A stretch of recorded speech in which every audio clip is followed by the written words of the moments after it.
What's up, guys? Let me get this intro out the way real quick, since I don't edit.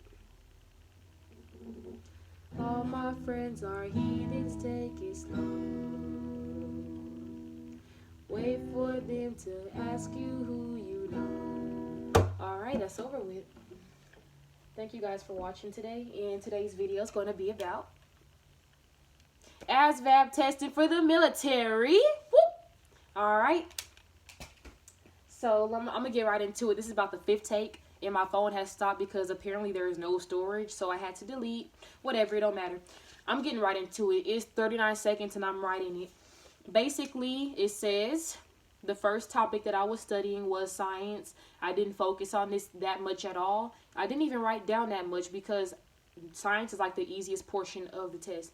Take your practice test. Go on Google and search up your practice test, and you'll see that science isn't really a main focal point that I would personally suggest. Objective: students need to possess general knowledge about different scientific areas: astronomy, anatomy, geology, biology. Do not focus primarily on one topic. That's showing you have a variety of knowledge about different fields of science. And what I do have written down is micronutrients, macronutrients, carbohydrates, and proteins. I have all 4 of those definitions written down. Surprisingly, those were not on the test. So, science is the easiest portion on the test. So you'll probably be fine. And then some more fun facts that I have, science related. There are 206 bones in the human body. Hairs in the cochlea will damage due to loud noise, which is basically those little hairs in your ear. Mercury, Venus, Earth, Mars, Jupiter, Saturn, Uranus, and Neptune. Why are those written down? I don't know. Small intestines are 22 feet long. Baking soda has a pH of 9. Water has a pH of 7. And milk has a pH of 6. World's largest fish is called a whale shark. Your body is made up of 55 to 60% of water. And the last thing that I have is the first space shuttle flew in 1981. That's all that I have for science. The rest, basically just go through it, skim through it once you find the best study guide for you, and you'll be great. Okay, the next thing that I have is math, and math was the most difficult, but it wasn't as hard because I did study a lot. And I'm gonna just give y'all some I might give y'all some examples of the questions, but I'm definitely going to give you what type of question it was. That way you can search those kind of questions up and study those, because those will be on the test. All right, I want y'all guys to know your cubed and your squared, 4th power, 5th power, so on and so forth. So you know x to the second is going to be x times x, and if you replace x, for example, with 4, it's 4 times 4, and that's 16. Let's say 4 to the 3rd power, 4 times 4 times 4. 4 to the 5th power, 4 times 4 times 4 times 4 times 4, so on and so forth. It's just that number multiplied by itself that many times. Excuse me. This is really important. This was on the test. This was on the test several times, and you need to know this. And if you know this, any other algebra problem will probably be a piece of cake for you. Study, study, study your age word problems. And these problems go like this. Mary is 3 times as old as her son. In 12 years, Mary's age will be 1 year less than twice her son's age. How old is each now? Your questions like that. Your question like, Armand is 18 years old and Daya is 2 years old. How many years will it take for Armand to be 3 times as old as Daya? Those questions. Study those questions as best as you can. Learn how to do it. And 9 times out of 10, you're going to learn the chart method, where you have to put your chart from age now to age in however many years. And your x's times how. Learn how to do that. In every other algebra question, you will understand, because it will be logical for you to input those. It will be logical.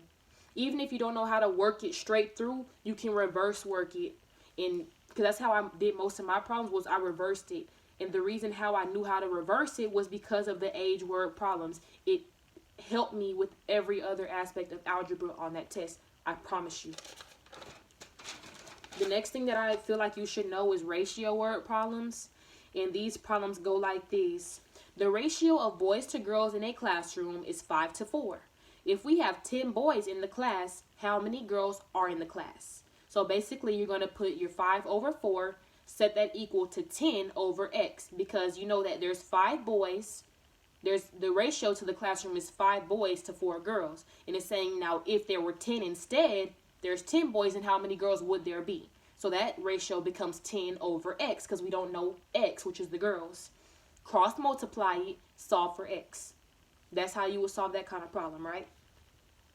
And then I'm going to give you one more ratio problem, and that says a class of 25 students shares a class set of 100 markers on a day with 5 students absent. Which statement is true? Now you know that there's a class of 25 and there's 5 that are missing. So you're going to automatically subtract 25 from 5, the absent students, and you're going to get 20. Then you have to put your students to markers. There's 20 students for the 100 markers in that class set. So put 20 over 100. Now your new ratio is going to be 1 to x. The reason why I say 1 to x, because that's going to say for every 1 student, there is x amount of markers. You're going to solve for that, and x is going to be 5. So that's going to tell you right off the bat, for every 1 student, that student can have 5 markers, right? Now, there's answers A, B, C, and D, and I'm going to read them off to you. For every 5 students, there is 1 marker. Now, we know that is not true because we just said that every student gets 5 markers. For 1 student, there's 5 markers. So that automatically eliminates A. B says for every 4 students, there is 1 marker. We just said that for every 1 student, that's 5 markers. So that's definitely, why would 5 students be sharing 1 marker? That makes no sense when 1 person gets 5. That's, B is wrong. C says for every student, there are 4 markers. Now that's a bit more realistic in a way, because that means 1 student has more than 1 marker, which we already determined, right? But we said it was 5, not 4. So C is wrong. And D says for every student, there are 5 markers. We solved that simply by putting your 20 over 100 and setting that 1 student over X amount of markers. We solved it and got 5. Right off the bat, you know D is your answer. So, you need to understand the logic and the science behind your ratio word problems, because those count, and you want to get every point that you can on this test, okay?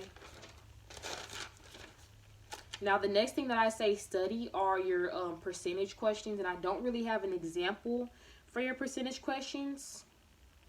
I think this question was like this. A third of the staff is on vacation, 2/3 of the staff don't have vacation, and 1/4 of the staff are sick. Now, I didn't understand. I didn't really write the whole question down, but I solved it using a circle graph. The reason why I solved it using a circle graph is because I'm a visual person. Some people can solve ratios and percentages using complete math, but for this, it was too many different denominators that I didn't want to do all of that math. I literally just did a circle, and I kind of worked it like that. I cut it into a third, cut that into 2/3 approximately, and then 1/4, which is weird, but that's how my brain operates. Your brain may not operate that way, but that's how mine does. You also want to understand like your volumes for cubes, surface areas, perimeters, geometry. Do a quick overview of geometry, because I did not do good in geometry in school, so don't ask me about no geometry, but you need to study that. Okay. Now, I did a YouTube review on the ASVAB math section, and I got a few notes on here. So question number 1 says, how much greater is the value of 3x plus 5 than the value of 3x minus 7? The answer that I got was 12, and the explanation says, pick a random number for x, solve and subtract. So what I did was 3, and then in parentheses I have 7, and then I have plus 5 equals 26. I solved for it. And then I did 3 in parentheses 7 minus 7 equals 14. Or actually, is that negative 14? Whatever it is. I think it's negative. No, it's not. It's regular 14. I think. I don't know, y'all. I really have no idea. Anyways, I subtracted it and I got, and I'm going to just show it to you so you can see it. It's this problem right here. That's what I did. So pause it and look at it. Anyways, all I did was replace, I took both of those equations that they gave me and I replaced it for a random number and I got that answer.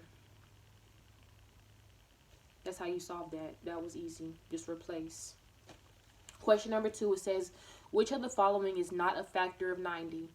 A, 5, B, 6, C, 12, and D, 15. Now, you know what factors are.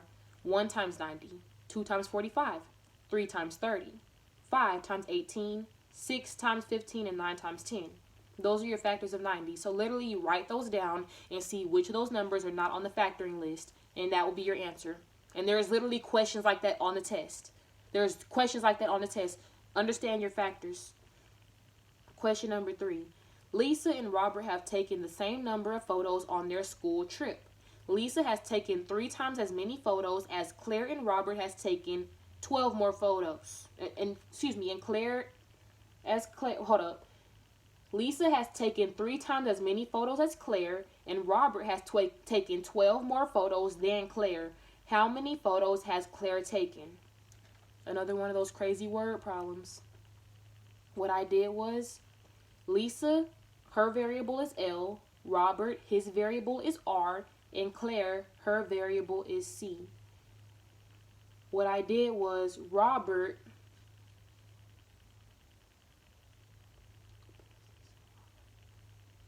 okay, now Lisa and Robert are equal. If you go back and look at that question, Lisa and Robert are equal in the amount of photos that they've taken.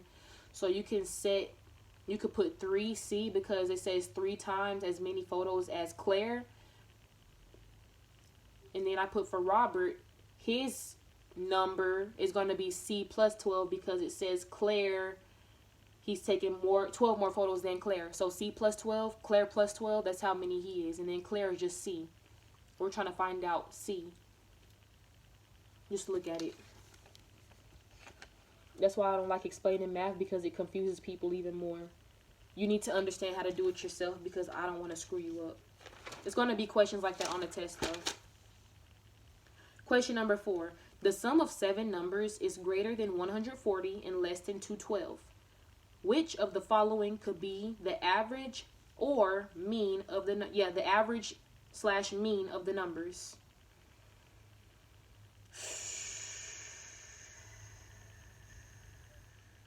That will be on the test.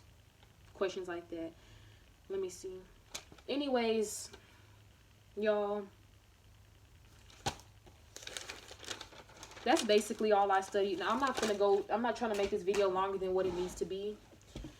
The things that I mentioned on my study list are the things that are more so crucial. If you're like me and you struggle mainly with math, those are the kind of questions you need to focus on studying for, because those are the most difficult questions. And if you can break down the most difficult questions, you can solve any question algebraically. I promise you that. English is easy. The English portion is easy. There will be electric on there. There will be tools on there. And it'll be like some weird pattern shape thingy on there. Those are graded a little bit. I don't want to say they're graded differently, but those, if you don't do too well on them, you won't get that particular job. So you might not get an electric job granted to you because the fact that you didn't score that well in electric or mechanics or compute, because they're going to ask you about Microsoft Excel and spreadsheet. They're going to have a little section for that too. Those are just based off of those particular jobs that require that. This test is basically determining what jobs you qualify for. Look at it like that. I gave you what I knew. That's all I can really say. I hope you guys do great on this test. I need you guys to go on Google, search up questions, search up different types of practice tests. Go on YouTube because there's better YouTube videos than mine. I'm just giving y'all my own personal whoop-de-woo. Yeah, when you get to MEPS, you're probably going to wait. Depending on what time you get there, you're going to be waiting there probably for a few hours for people to take their test. Once they finish their test, you're going to go into this like computer lab room. They're going to put their administrative code in the computer, and you're going to go for it on the computer. They'll give you like a pencil, and and they'll give you a blank sheet of paper. That's your scratch paper. Do not walk into NEPS wearing flip-flops, because I guarantee you, I walked in NEPS wearing this. Nobody saw me. I somehow got into my testing room wearing these. When I finished my test, the lady said, "You came in here wearing these? If I would have known this, you would have left. You wouldn't have been able to take my test."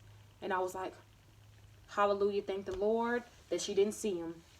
Wear tennis shoes, even for your test, for your medical, for everything. Wear tennis shoes. Do not make my mistake, because my mistake could have cost me a whole day's worth of waiting. Okay? Just listen. All right, y'all. Let me find the outro song. I don't even know no more songs that I could play. I got good at playing Foster the People. I know I played on my last video, but let's see if I can do it better today. Okay?